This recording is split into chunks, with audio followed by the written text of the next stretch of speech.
MVIS stock analysis Tuesday and onwards. Microvision is $1.44, so that's $1.44.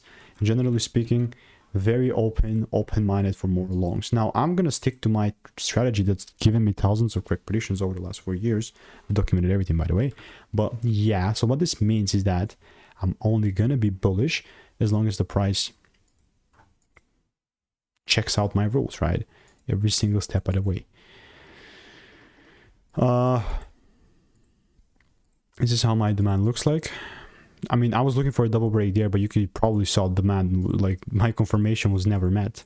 And here, only if it's actually met, only then I'm taking things up over a couple of days span period, you know. I'm not gonna just immediately long. So there's the previous long here.